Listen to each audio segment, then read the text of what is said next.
Attention to all Filipinos, kakapasok lang na anunsyo sa DSWD, tulong ng pamahalaan para sa edukasyon ng mga anak ng solo parents. Sa video na ito, pakitapos hanggang sa dulo para malaman ang buong impormasyon.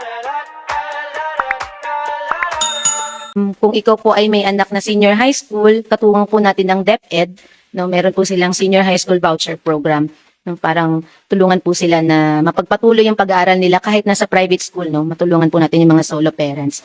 And then yung sa Commission on Higher Education, meron po silang scholarship, no, nag-offer po sa mga deserving students, no, subject to kung ano po yung guidelines po ng CHED. So priority po yung solo parents or kaya po yung anak po nila.